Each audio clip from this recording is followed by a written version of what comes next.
Hey, quick announcement before we get into the video. Trailblazer now has its own Discord. We were able to set up a Discord, and if you are interested in joining and getting into this this format, the link to the Discord will be in the description below the video.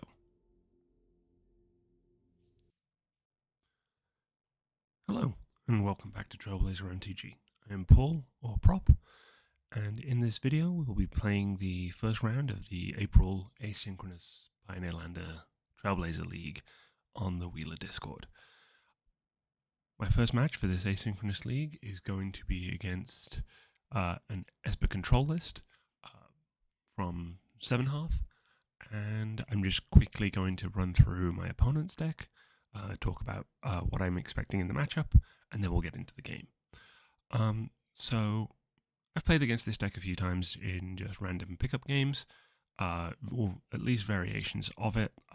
This initially started out as a much heavier Planeswalker-based control deck, but it has cut back on some of those Planeswalkers to kind of supercharge more of the control, the faster early game control that this can provide. As you can see, there's still quite a number of Planeswalkers in the deck, and we'll go through a couple of those to see what we're really looking at. So in terms of the lower mana investment Planeswalkers, we have an Ashiok. This one steals your cards and can play them. Not the highest, most impactful. We're not super worried about creatures. They are mostly impactful based on velocity and not based on their individual impact. But I think some of the other Planeswalkers will have a little more effect. Liliana, Last Hope, the -2/-1. We have quite a few 1 toughness creatures in the deck, which at that point a +1 is just a removal, and the sustain she gets from a -2 is very useful. We also have Teferi. 3 Fairy is one of the most powerful Planeswalkers. Locks your opponent down to sorcery speed. We do have instant speed burn, but it's not the core of the deck. The deck is kind of okay operating mostly at sorcery speed, although the pump spell options that it takes away from you are not to be sneezed at, but we can hopefully burn Teferi out or remove him fairly quickly with damage. And then we have the bigger Planeswalkers. So we're an aggro deck. If our opponent is getting to 5 mana and able to, or even 7 mana, and able to resolve really any of these, we've probably already lost the game. So that is less of a thing to worry about, or we're in a position where we're just top decking for a burn spell to hit the last couple of points of damage to the face. So these are really impactful Planeswalkers. If we see them, we've probably already lost. I think when we get onto the few creatures they have, obviously not a lot of creatures, very small creature count, but very impactful creatures. Riddler, early draw spell, Deceit, early bounce or hand attack. Shieldred, one of the best 4 mana creatures in the game, certainly in black. Scavenger Regent and Murderous Rider are both removal spells with a creature on the other side, and Demurrant Oculus is an undercosted 5/5 that can go really wide really fast. 5 toughness is also a bit of a challenge. We only really have one spell which can do 5 damage on its own, so we're either spending a creature, getting a creature blocked and then burning the rest of the damage, or using that one spell. However, there's only 6 creatures in the deck. Hopefully we're able to avoid those, and the only one that they really have a chance to resolve is the Murderous Rider, which with 3 toughness is reasonable enough to remove with quite a lot of our creature removal. Next up, we're moving on to the sorceries. This deck runs basically every hand attack spell in the game that is reasonable. We have Despise, Divest, Dread Fugue, Dreams of Steel and Oil, Duress, Intimidation Tactics. They even have Ruthless Negotiation, which is not a targeted hand attack spell. It's just we get to choose what we discard. Thoughtseize, the best hand attack spell. They have Go Blank, which is kind of it's a mind rot that targets the graveyard. And then we have a couple of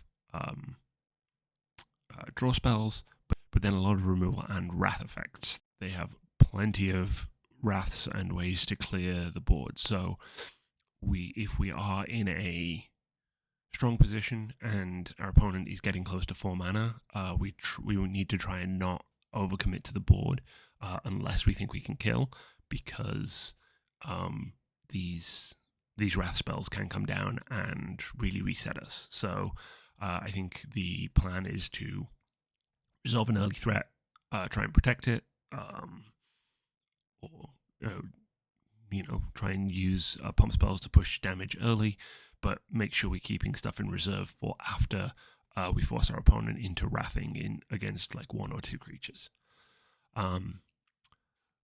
Moving on to the instance is going to be our issues with resolving and keeping creatures on the board. We have plenty of removal spells here. We also have quite a number of counter spells that can prevent us from resolving creatures in the first place, as well as, some other card draw, card selection options. As we move down, we're also looking at some of their graveyard hate, more card selection, and the Celestus it's a mana rock. It's also a way to manipulate day-night. Looking back, I don't know whether they have much in the way of day-night synergy in their deck. I will have to look back up. But it's a mana rock that helps them gain life. I don't know. Let me quickly check, see whether there's anything that cares about day and night in their deck. Certainly none of the creatures, none of the planeswalkers, and none of the instants or sorceries. So I think this is just a mana rock that is able to switch day and night, possibly to manipulate other people's day-night control, but I don't believe I have any creatures that care about day-night. So this is it's a loot that can gain them life that is at 3 mana. Not too worried about this. Search for Escanter, fairly powerful enchantment, but it is fairly slow. It takes some time to come online. It gets good card selection early. The flip is obviously very powerful in a deck that is running a lot of non-creature, non-land options. But we're going fast. We're going to try and kill them before things like this or their planeswalkers can really hit the deck and come online. Virtue, again, it's a removal spell. -3/-3, they gain 2 life. The life gain is not nothing. It's there is a lot of incidental life gain in this deck, which we need to be concerned about because that can slow our velocity down. But we have ways to prevent that from happening. And again, if they get to 7 mana and can resolve a Virtue of Persistence, I'm probably losing the game because they're able to spend 7 mana and take a turn off to get something on the next upkeep. So I'm not too worried about the backside of this card. As far as their lands go, a fairly standard suite of lands. They have the Field of Ruin and their Demolition Field as land removal. They have the Restless Fortress, which is also a life gain creature, something to be aware of. The classic Aganjo, Takanuma, and I don't see Otawara here, which is an interesting call. But they're not really a tempo deck. They're not so worried about returning stuff to hand. Field of the Dead, this is something that we need to be aware of, need to be careful about. They don't really have a good way to fetch it, but if they can draw, they have plenty of card draw and card selection. So if they draw into it, this again in the later part of the game, if they might be able to stall the board and survive until they can resolve a planeswalker. In terms of other creature lands, I believe we're just looking at the Restless Reef as the other creature land to go with the Restless Fortress. And yeah, that's kind of it. Not a ton of tech lands. They have some tap lands that they can cycle. Like I said, their deck is not necessarily looking to go fast, but they're looking to stall and delay and prevent us from getting there before they're ready to get online. So I think I need to prioritize cheap creatures, some early pump spells, not overcommitting to the board, probably some creature removal, some creature or planeswalker removal, but not the highest priority because of the speed that their deck is planning to go at. We're looking to get them down into burn range by turn 3 or turn 4, and really looking to just not give them a chance to breathe. Have them just reacting and overwhelm them with some pressure. But yeah, I think this should be an interesting matchup. I think aggro does fairly well against control. However, I think the specific early nature of this control will make for an interesting part of the matchup. And obviously, I need to keep the right hand and make sure I am making the sensible plays and not overcommitting. So that's it from me. I will be back shortly with the first game of the round 1 match. And we are back and just getting into the game now.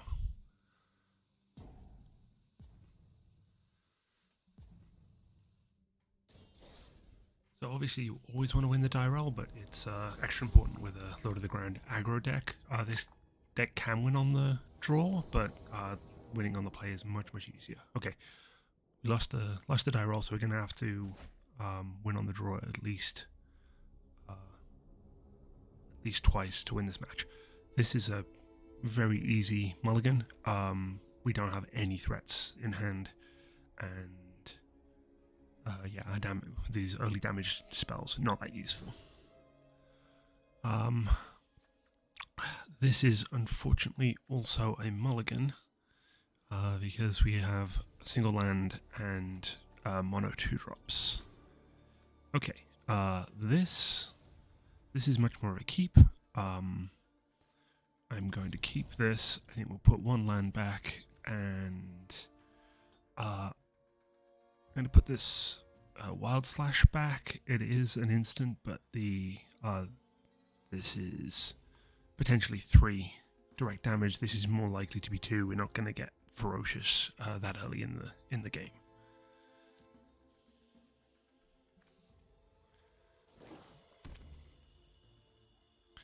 Probably going to hand attack me here, which is going to be really awkward, especially if they hit one of my creatures. Yep, the Hotfire Hero is going. It's really awkward on a multi-5 to end up getting hand attacked. And having played this person before, this might be a second hand attack spell. Yeah. So we're very much on the back foot here. We're not going to have a lot of options for the early game. Interesting to see what they take here. Yep. So we do get to resolve the Harsh Mentor, and we can void the Plasma Bolt next turn as well with a fetch. Okay.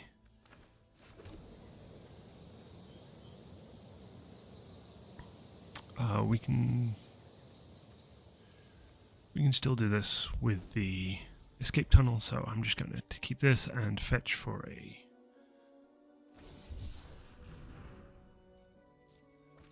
fetch for a surveil land to hopefully find ourselves a threat. Okay. They've tapped out. We're going to go for Thundering Falls. We do not want that. This is a pretty good hit.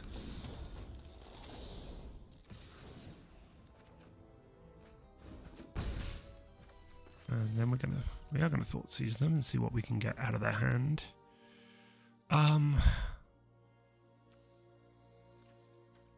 So they have a single black, which means they're one black away from this, and they're one blue away from this. I think Shieldred is a bigger threat to us at this point, so I think I'm going to get rid of the Shieldred, and I will play the Escape Tunnel.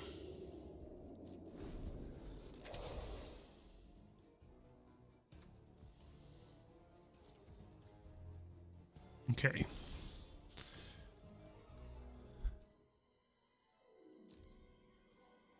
We got a hit again.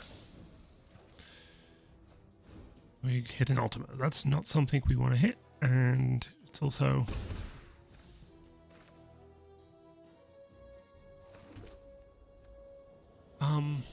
I think we're going to hold on to the Plasma Bolt. We can Escape Tunnel and boot up the Faceless Haven next turn, which is really useful. Even if they remove the Robber of the Rich, the Normalize... That's perfectly fine. Okay. We're gonna go get Snow-Covered Mountain. We are going to boot up this Faceless Haven. Attack for 6.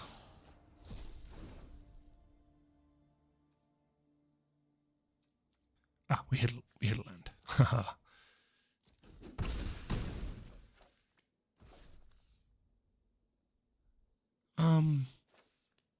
I don't think we're gonna throw the Spikefield Hazard out. I think we can just end turn here. It is an instant too. We don't need the land.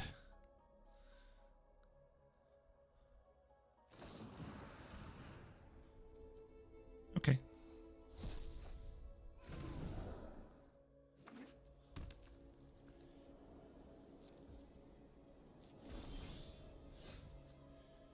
Okay, that's a sorcery, not ideal for the...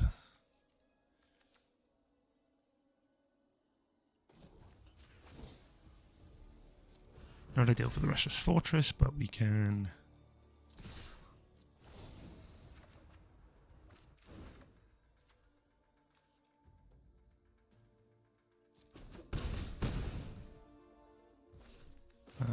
yeah, I'm going to Dread Fugue here.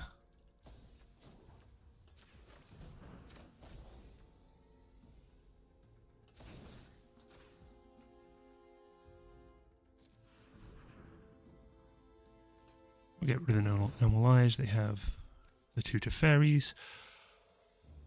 Yep, we'll keep hold of the Spikefield Hazard. If they hit another land, they can Restless Fortress. They hit a tap land. I think this puts us in... they can cling to dust to gain 3 life, but we do have them dead with this Spikefield Hazard in hand. And they have no way to activate the fortress. It is an instant, so they can do that instant speed. Yep. Let's...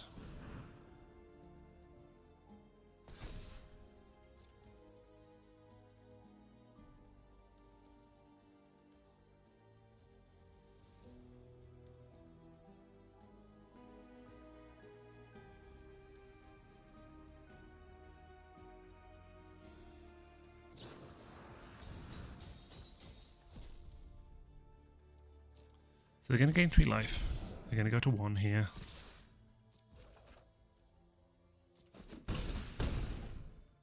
However, they're now tapped out, and we can just finish them with the Spikefield Hazard. Okay. Really good.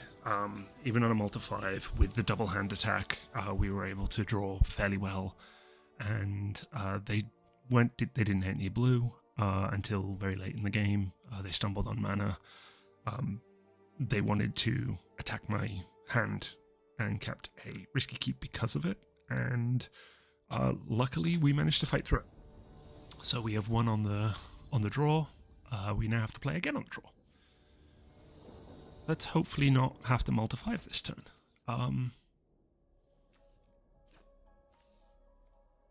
Yeah, I think this is a keep. It's maybe a little slow with the Elegant Parlor and the Spikefield Hazard, but high claw on 1. We can Monstrous Rage it. If we draw another an untapped land, we are in business. So yeah, I'm going to keep this.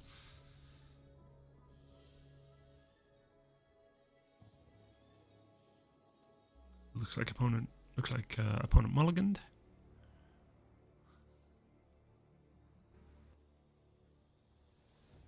Okay, they mulligan to 5. Let's see whether they have a hand attack spell. They do. Luckily, we have plenty of good options. They probably take the Monstrous Rage. It is the most powerful option. Yeah. Ah, that's an interesting first draw. I think we're just going to play the High Claw. And we'll see what happens with the follow-up draws.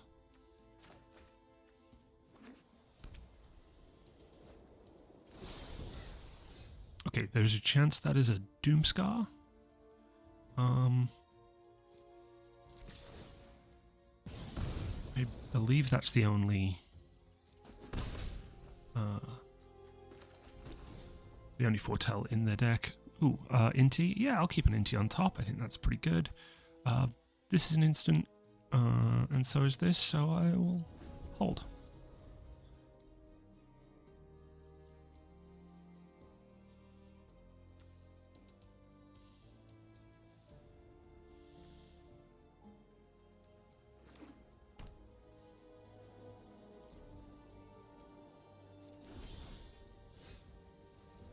All right. Doomscar is a 3-mana spell, which means they have it available next turn.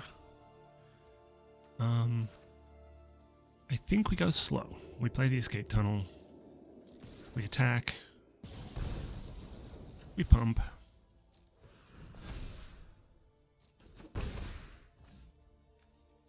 And we end turn.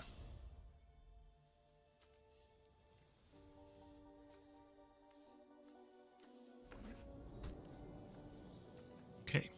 They do not have the Restless Fortress. They can Doomscar if that's what this is. Okay, they have a Void Rend. I think that's perfectly fine.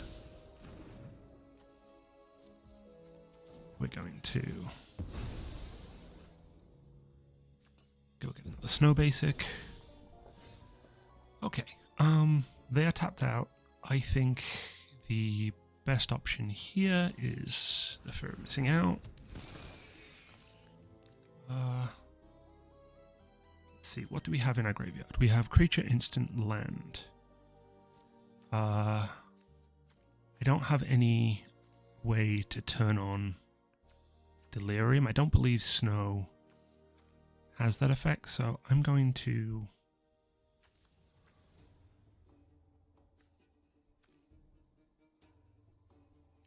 I'm going to discard the Spikefield Hazard. And then I'm going to play this land for the turn. Yeah, I'm pretty good with that. And I'll pass.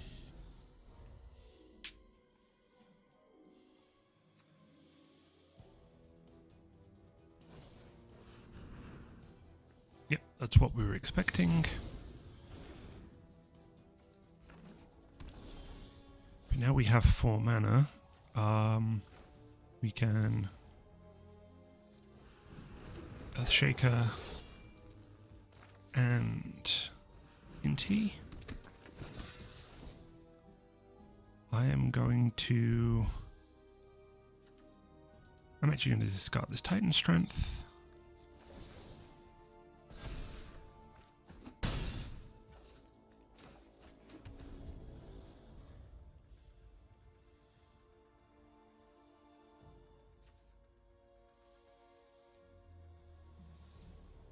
We're in another good position here. They have the Restless Fortress, which can help them gain life, but we do have ways to deal with it, not on this turn, but on future turns. Their removal, probably spot removal at this point, not that great. They are at 5 mana, which could mean a Planeswalker. But let's see what they choose to do.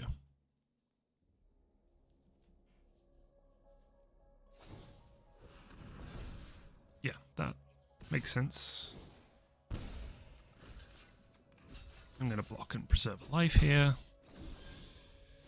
Okay, let's see. So they're tapped out.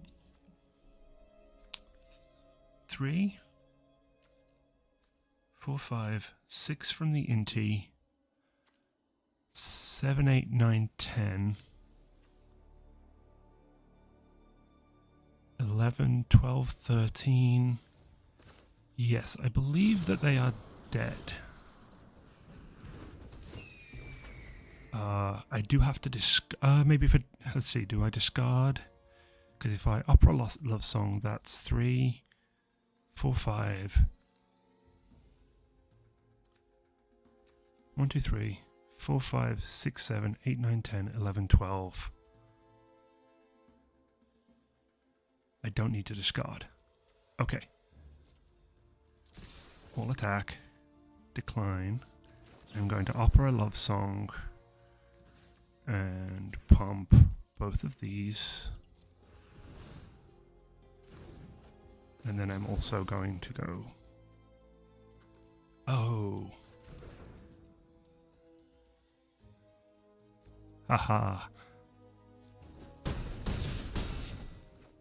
That was a mistake. I thought this went to face. That is a kind of a whiff. But that's okay. I think we are still in the driver's seat here. If they hit a Wrath and I overextended into it, that's bad. However, the discard would have only got me 1 more damage.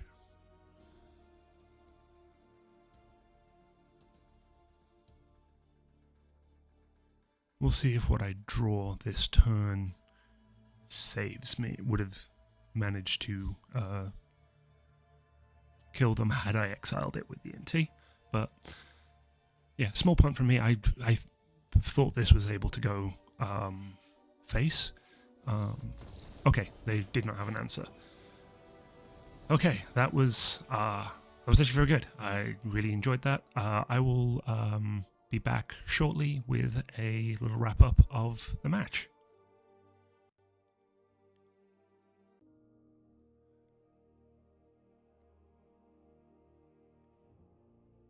Okay, and we are back at the deck screen after the match. So what did we learn from that? Well, game 1, we showed that even after getting hand attacked multiple times on a multi-5, we were able to fight back. However, I think that was more our opponent's issue with not getting all 3 of their colors, not being able to cast the spells that they needed on time, right? The No More Lies stuck in hand, the 3 fairy stuck in hand with no blue, us hitting the hand attack off the Robber of the Rich. Robber of the Rich doesn't always get the exile value off the exile, but when it does, it's almost always good. And it is just, it's a 2/2 reach haste.